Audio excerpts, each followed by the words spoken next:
Assalamualaikum warahmatullahi wabarakatuh. Yang terhormat Bapak Febrian Alwan Bahrudin, SPD MPD, selaku dosen pengampu Sistem Politik Indonesia. Perkenalkan, saya Ahmad Siti Hudaya, mahasiswa Pendidikan Pancasila dan Kewarganegaraan dengan NIM 2286230060. Di sini saya akan memaparkan penelitian saya yang saya lakukan bersama kedua rekan saya dengan judul Implementasi Kekuasaan Eksekutif yang Absolut di Indonesia. Bab 1, pendahuluan. Latar belakang. Latar belakang penelitian ini berangkat dari fenomena meningkatnya dominasi kekuasaan eksekutif di Indonesia, khususnya pasca reformasi. Pemerintah, terutama presiden dengan kementeriannya, semakin mendominasi proses legislasi dan pengambilan keputusan kebijakan nasional. Salah satu contohnya adalah pembentukan Undang-Undang Cipta Kerja yang disusun secara top to down dengan minimnya partisipasi publik. Hal ini menimbulkan kekhawatiran terhadap menurunnya kualitas demokrasi dan merosotnya prinsip check and balance. Kekuasaan yang terlalu terpusat pada eksekutif telah mengakibatkan ketimpangan relasi antar lembaga-lembaga negara. Lembaga legislatif dan yudikatif kerap kali tidak efektif dalam menjalankan fungsi pengawasannya. Di tengah lemahnya pengawasan tersebut, ruang politik pun semakin menyempit, terlihat dari meningkatnya intimidasi terhadap aktivis dan akademisi yang bersuara kritis. Masalah-masalah ini menjadi sangat relevan untuk dikaji secara lebih dalam lagi dengan kualitatif. Tujuan utama penelitian ini adalah untuk memahami bagaimana kekuasaan eksekutif yang absolut diimplementasikan dan dirasakan oleh masyarakat, khususnya kelompok-kelompok terdampak. Yang kedua, identifikasi masalah. Identifikasi masalah yang pertama, kekuasaan presiden seringkali tidak diimbangi oleh kontrol yang efektif dari lembaga legislatif dan yudikatif. Yang kedua, pengambilan keputusan politik cenderung sentralistik dan tidak melibatkan partisipasi publik. Yang ketiga, penyalahgunaan kekuasaan oleh pihak eksekutif seringkali tidak mendapatkan sanksi yang tegas. Selanjutnya, perumusan masalah. 1. Mengapa kekuasaan presiden di Indonesia seringkali tidak diimbangi oleh lembaga pengawasan yang efektif? Yang kedua, bagaimana pengambilan keputusan politik cenderung sentralistik dan tidak melibatkan partisipasi publik? Yang ketiga, bagaimana penyalahgunaan kekuasaan oleh pihak eksekutif seringkali tidak mendapatkan sanksi yang tegas. Selanjutnya, masuk kepada tujuan penelitian. Tujuan penelitian yang pertama yaitu menganalisis kekuasaan presiden yang seringkali tidak diimbangi oleh kontrol yang efektif dari lembaga legislatif dan yudikatif. Yang kedua, mengidentifikasi pengambilan keputusan politik yang cenderung sentralistik dan tidak melibatkan partisipasi publik. Yang ketiga, mengevaluasi penyalahgunaan kekuasaan oleh pihak eksekutif yang tidak mendapatkan sanksi yang tegas. Selanjutnya, mereka mengamalkan dulu apa yang mereka sampaikan. Manfaat penelitian. Manfaat penelitian di dalam penelitian ini ada manfaat praktis dan manfaat teoritis. Yang pertama, manfaat teoritis. Manfaat teoritis yang pertama yaitu memberikan kontribusi terhadap pengembangan ilmu pemerintahan dan politik, khususnya dalam kajian tentang sistem kekuasaan eksekutif dalam negara demokrasi ini. Yang kedua, menambah literatur ilmiah mengenai praktik kekuasaan yang tidak seimbang dalam sistem presidensial serta dampaknya terhadap ketatanegaraan Indonesia. Yang ketiga, menjadi referensi akademik dalam menganalisis dinamika hubungan antar lembaga negara, terutama terkait fungsi pengawasan terhadap eksekutif dan sebagainya. Yang keempat, membantu memahami konsep check and balance dalam praktik serta tantangan-tantangan dalam penerapannya di negara berkembang seperti Indonesia. Yang kelima, mendorong kritis kalangan akademisi mengenai pentingnya pembatasan kekuasaan dan penegakan prinsip demokrasi. Lanjut atau masuk kepada bab 2, kajian teori. Dalam kerangka teori penelitian ini, menggunakan 4 pilar utama dalam penelitiannya. Penelitian atau teori pertama yaitu teori Trias Politica dari Montesquieu yang menekankan pentingnya pembagian kekuasaan menjadi 3 cabang, legislatif, eksekutif, dan yudikatif. Prinsip ini bertujuan untuk mencegah tirani dan menjaga kebebasan warga. Namun dalam praktik di Indonesia, meskipun secara konstitusional telah diadopsi, eksekutif tetap mendominasi karena dukungan politik dan lemahnya fungsi pengawasan legislatif.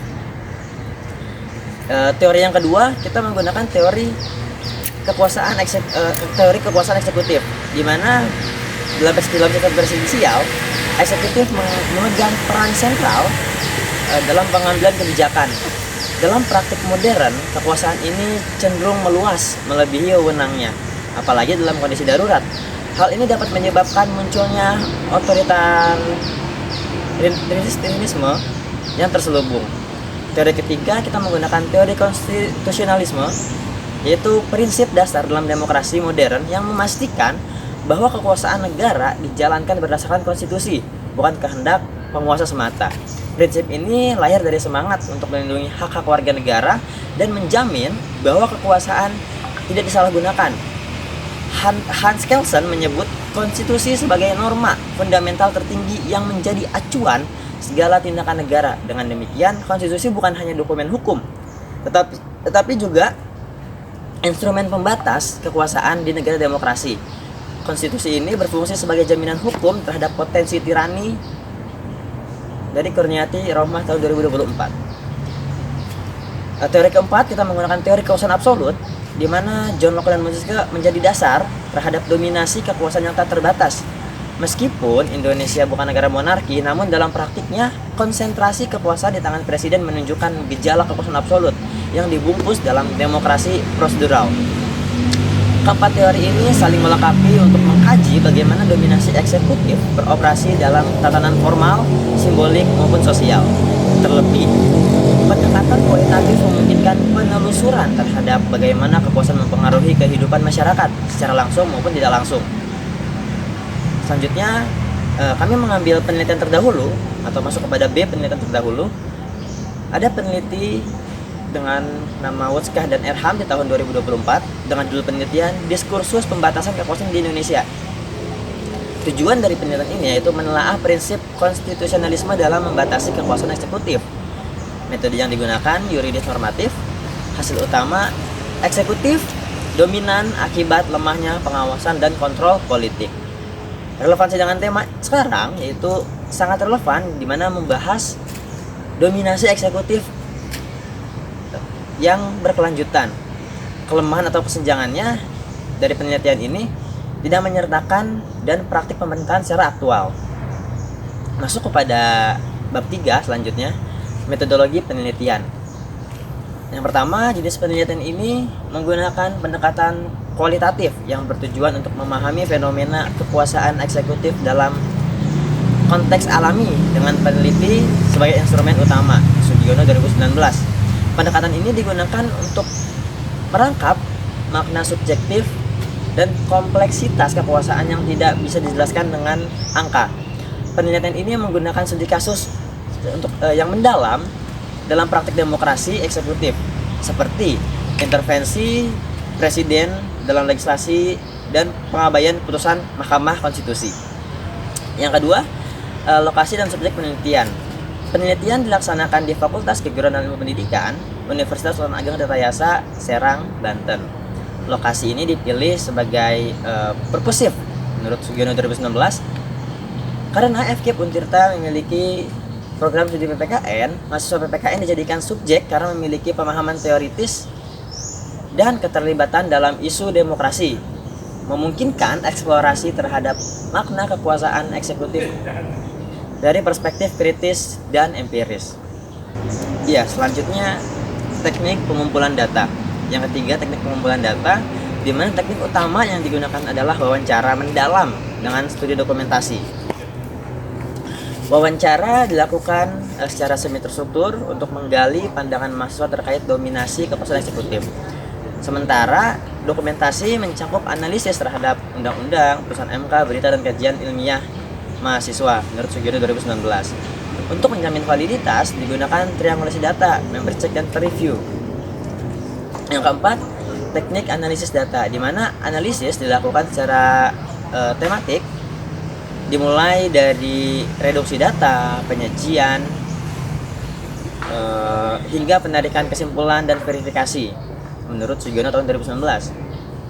Analisis ini digunakan untuk mengidentifikasi tema-tema utama seperti dominasi lembaga eksekutif atau lemahnya fungsi kontrol.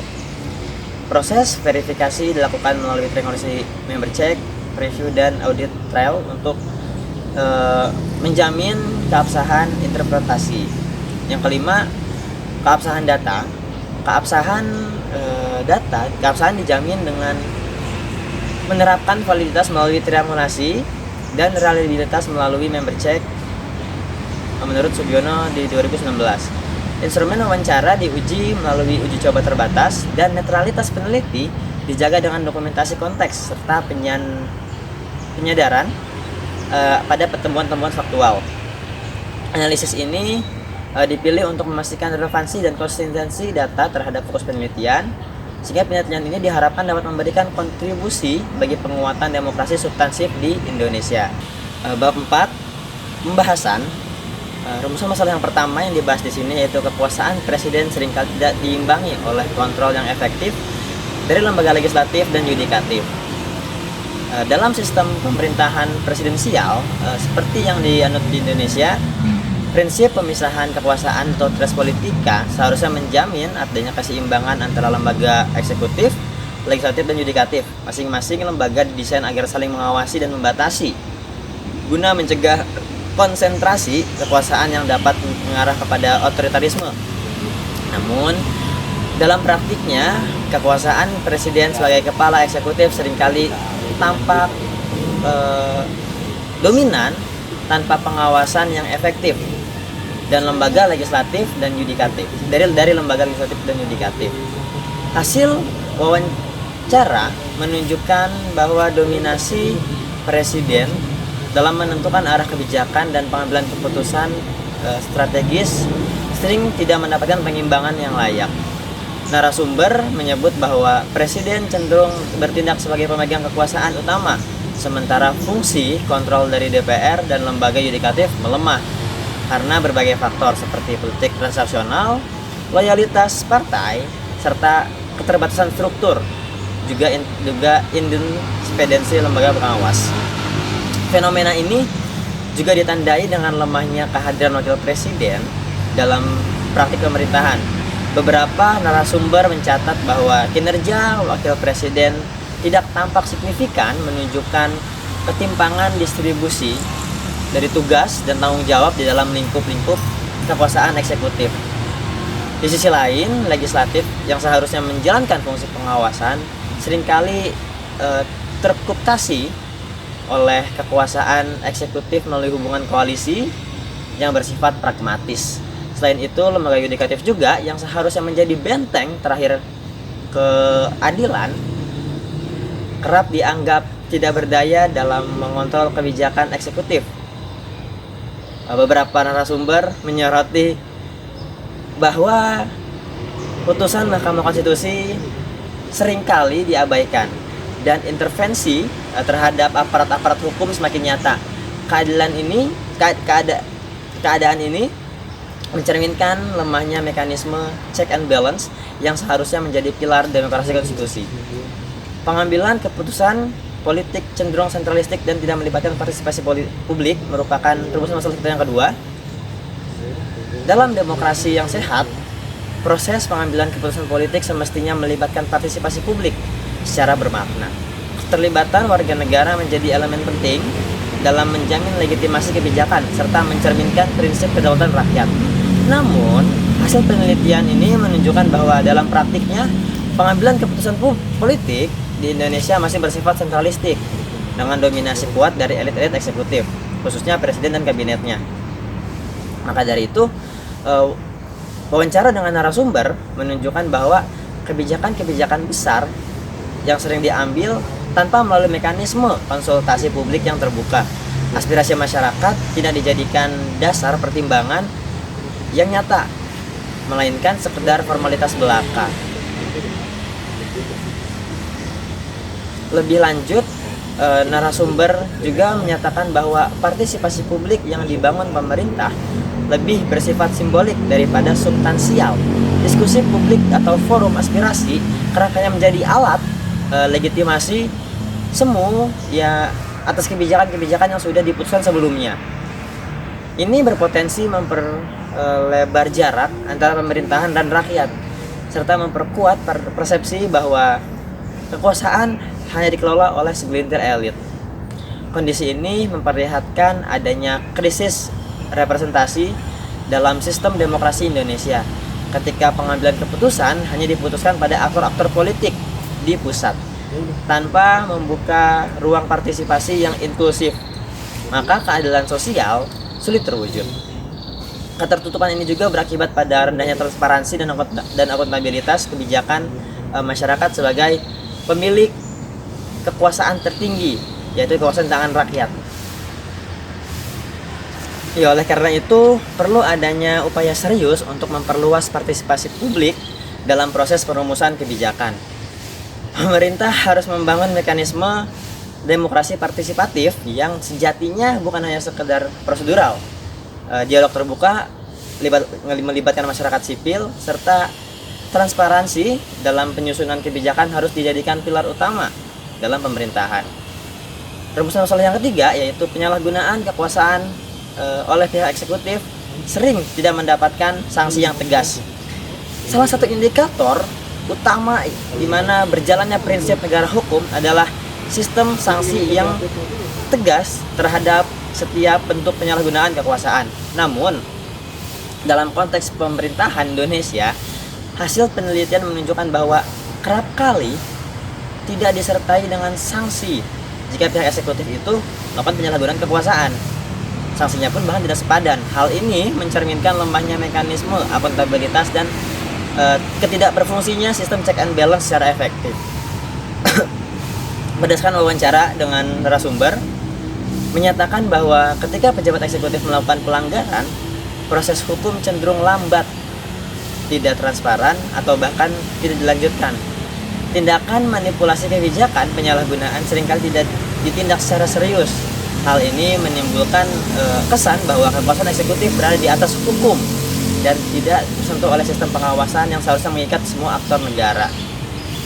Di mana ketika sanksi tidak ditegakkan, maka tercipta presiden yang buruk yang memperkuat budaya impunitas di kalangan pejabat eksekutif. Narasumber menyebut bahwa ketidaktegasan hukum terhadap penyelenggaraan dilakukan oleh pejabat tinggi yang menciptakan efek domino, di mana pelanggaran berikutnya dianggap sebagai hal yang biasa atau wajar. Dalam jangka panjang, kondisi ini dapat membentuk sistem pemerintahan yang otoriter dan mengabaikan prinsip keadilan. Beberapa narasumber juga menegaskan bahwa lemahnya sanksi terhadap eksekutif berkaitan erat dengan relasi kekuasaan antar cabang legislatif dan yudikatif, kepentingan politik. Ketika lembaga pengawas seperti DPR, MK tidak menjalankan fungsinya secara independen atau justru berada dalam pengaruh politik eksekutif, maka pengawasan terhadap kekuasaan menjadi mandul. Akibatnya, penguasa eksekutif dapat bertindak tanpa takut akan konsekuensi hukum atau konsekuensi dari kegiatan politik yang mereka lakukan. Oleh karena itu, diperlukan reformasi serius dalam sistem penegakan hukum dan pengawasan kekuasaan. Sanksi terhadap penyalahgunaan kekuasaan harus ditegakkan secara adil, transparan, tanpa intervensi politik juga. Penegakan prinsip keadilan adalah kunci untuk menjaga agar kekuasaan tidak berubah menjadi alat penindasan, melainkan tetap dalam koreksi hukum yang demokratis dan berkeadilan. Selanjutnya, yaitu pembahasannya, kita masuk kepada bab 5, kesimpulan dan saran. Kesimpulan dari penelitian ini, berdasarkan hasil penelitian dan analisis yang telah dilakukan, dapat disimpulkan bahwa implementasi kekuasaan eksekutif di Indonesia menunjukkan kecenderungan ke arah dominasi yang bersifat absolut. Hal ini tercermin dari beberapa temuan utama seperti kekuasaan presiden sebagai kepala eksekutif, kepala negara, kepala pemerintahan seringkali tidak diimbangi oleh kontrol yang efektif dari lembaga legislatif dan yudikatif. Fungsi pengawasan yang semestinya dijalankan oleh DPR dan lembaga pengadilan tidak dijalankan secara optimal dan banyak pengaruh-pengaruh dari politik-politik.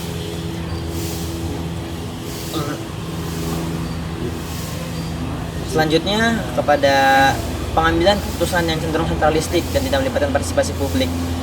Secara aspirasi ini seringkali dijadikan bahan bualan atau hanya diabaikan sehingga hanya formalitas dalam penurunan kebijakan yang berdampak pada rendahnya legitimasi kebijakan dan melemahnya keputusan publik terhadap pemerintahan.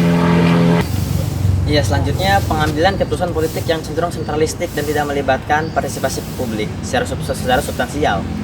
Aspirasi masyarakat seringkali diabaikan atau hanya dijadikan formalitas dalam perumusan kebijakan yang terdampak pada rendahnya legitimasi, melemahnya kepercayaan publik terhadap pemerintah. Selanjutnya juga penyalahgunaan kekuasaan oleh pihak eksekutif kerap kali tidak mendapatkan sanksi yang tegas. Ketiadaan efek jera dan lemahnya penegakan hukum ini memperlihatkan adanya celah serius dalam sistem akuntabilitas negara dan memperbesar resiko berkembangnya sistem pemerintahan yang otoriter dalam kerangka demokrasi prosedural kita.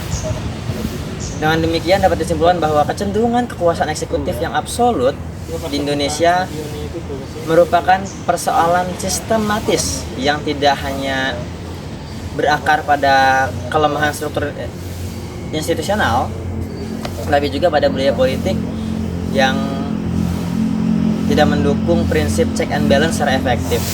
Kondisi ini menjadi tantangan besar bagi konsolidasi demokrasi dan tata kelola pemerintahan yang adil dan akuntabel.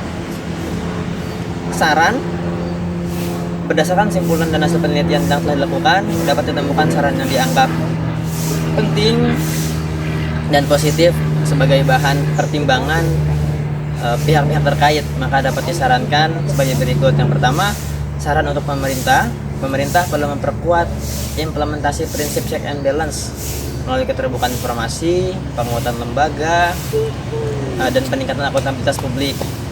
Setiap kebijakan yang dibuat harus melibatkan partisipasi publik, partisipasi masyarakat, serta substansial, bukan hanya formalitas saja. Pemerintah juga harus menghentikan praktik politik patronase dalam pengangkatan jabatan dan memastikan proses tersebut dilakukan berdasarkan kompetensi dan integritas dari pemangku jabat. Di sisi lain, penegakan hukum juga harus dilakukan secara konsisten tanpa intervensi politik agar dapat menumbuhkan efek jera sehingga penyalahgunaan wewenang oleh pejabat negara akan hilang. Yang kedua, saran untuk masyarakat perlu menunjukkan kesadaran politik dan literasi hukum agar dapat berperan lebih aktif dalam mengawal kebijakan publik. Partisipasi warga negara tidak hanya penting dalam pemilu, tetapi juga penting dalam proses perumusan, pelaksanaan, dan evaluasi kebijakan. Organisasi sipil, komunitas akademik, dan media massa perlu memperkuat peran advokasi dan pengawasan terhadap tindakan eksekutif. Masyarakat juga didorong untuk memanfaatkan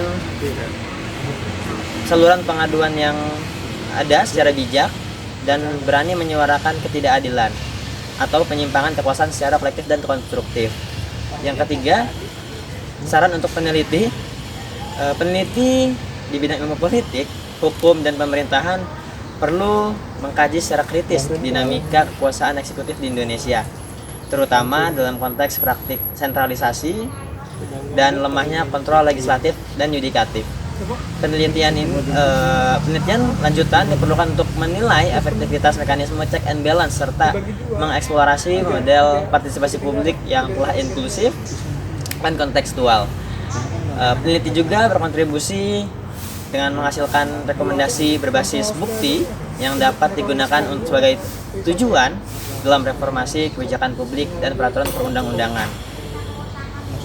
Demikian pemaparan dari bab 1, bab 2, bab 3, bab 4, bab 5 dengan judul penelitian implementasi kekuasaan eksekutif yang absolut di Indonesia. Mohon maaf bila saya sebagai pemapar mendapatkan salah kata. Mohon dimaafkan. Wabillahi taufiq wal hidayah. Wassalamualaikum warahmatullahi wabarakatuh.